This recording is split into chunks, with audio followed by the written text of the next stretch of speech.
गोजोन्थों फुंनि गोजोननायखौ नोंथांमोननो जासिहरनायजों लोगोसे आंनि बड'लेण्ड नांगौ इउट्युब चेनेलाव नोंथांमोनखौ बरायग्रोनानै लाग्रोनाय थाबाय। आङो दिनै नोंथांमोननि गेजेराव लाबोनो सानदों जोंनि BTR नि CEM प्रमद बर'आ जे माहारियारिनि जे जोंनि फादार अफ नेशन महात्मा गान्धीनि जे 154थि जे जोनोम सानाव बिथाङा दिनै गासै रायजो राजाफोरखौहाय बरायनायजों लोगोसे आरो गासै जे 10थानिबो बारा बिथांमोनहा मोनसे रायजो राजाफोरनो अनसुंथाइ हा रेजिस्ट्रेसन खालामनो आरो बेबायदिनो गासै हालुवाफोरनो मावनानै जाग्राफोरनो थाखाय गोबां अनसुंथाइ होनो थाखाय बिथांमोनहा दिनै कमिटमेन्ट खालामबाय आरो गोबां सार्कुलार खालामबाय बिथांमोनहा। नाथाय बेसेबांसिम मावनो हागोन दिनै बिथाङा गावनि स्पिचनि गेजेरजोंहाय बुंदों जोङो अहिंसाजोंहाय जोङो जे गान्धीनि खोन्थालांनाय लामाजों बा गान्धीनि जे फोरोंलांनाय जे बाथ्राफोरखौ लानानै जोङो सोलियोब्ला जोङो समाजाव गोजोन थासारि जोङो लाबोनो हागोन। नाथाय दिनैहाय प्रमद बर' दैदेननाय जे सरकारा जे UPPL सरकारा बिसिबां दिनैहाय गान्धीनि महात्मा गान्धीनि जे फोरोंनाय गासै मथ'फोरखौ लानानै बिथांमोनहा दिनैहाय मावलांनो हाखो नोंथांमोना कमेन्ट खालामनायनि गेजेरजों बुंहर। थारैनो दिनै जोंनि BTC आवहाय गोजोन थासारिया फैमारबाय नामा? थारैनो जोङो गोजोननायखौ मोननो हामारबाय नामा? आरो थारैनो जोङो जे डेभेलपमेन्टखौ जोङो मोननो हामारबाय नामा? बिनि गेजेरजों नोंथांमोनहा कमेन्ट खालामहर। दिनैहाय आंनि बायदिब्लाथ' दिनैहाय जेसेबांनाखि मावनांगौमोन दिनै मावनो हायाखै।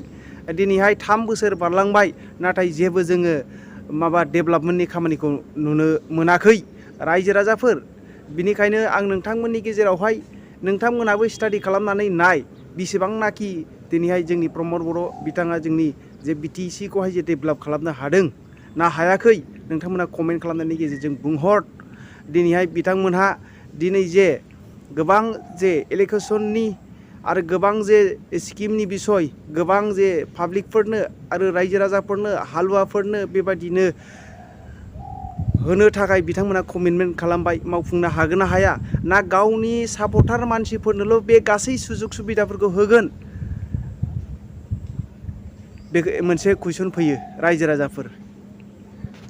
মিউনিচিপালিটি সকলো লগ লাগি আজিৰ আমাৰ যিটো গান্ধী মণ্ডপ আছে ইয়াত আমি আমাৰ জাতিৰ পিতা মহাত্মা গান্ধী আৰু ইণ্টাৰনেশ্যনেল নন ভাইলেণ্ট গুৰু তেখেতৰ শ্ৰদ্ধাঞ্জলি জনাইছোঁ।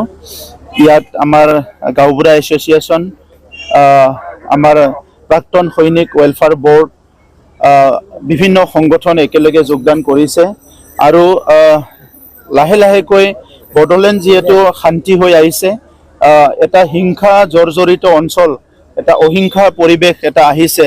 ইয়াৰ কাৰণে আজি জাতিৰ পিতা মহাত্মা গান্ধীক আমি ধন্যবাদ জনাওঁ।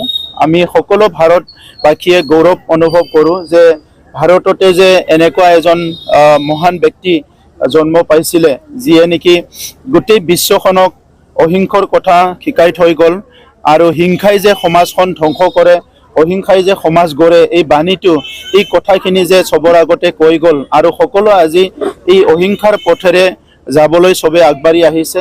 এই কথাখিনিৰ কাৰণে মই জাতিৰ পিতা মহাত্মা গান্ধীক কোটি কোটি প্ৰণাম কৰোঁ আৰু অনাগত দিনত আমাৰ অঞ্চলৰ আহি থকা প্ৰজন্মক মই অনুৰোধ কৰোঁ যে আমাৰ জীৱনৰ প্ৰত্যেকটো মুহূৰ্তত আমাৰ যিয়ে সংগ্ৰাম নাহক কিয় যি কাম হাতত নাহক কিয় আমাৰ প্ৰত্যেকটো ষ্টেপত যাতে আমাৰ মহাত্মা গান্ধীৰ যিটো নীতি আৰু আদৰ্শলৈ চবে চলিবলৈ শিকে।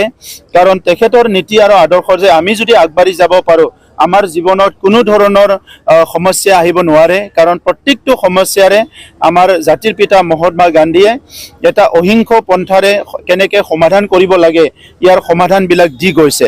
তো সেইকাৰণে আমি সকলো যাতে আহি থকা সময়তো জাতিৰ পিতা মহাত্মা গান্ধীক স্মৰণ কৰাৰ লগতে তেখেতৰ প্ৰত্যেকটো ভেলুৱেবল যিবিলাক বাণী আছে এই বাণীবিলাক যাতে সকলো ফ'ল' কৰে মই সেইটোকে চবকে অনুৰোধ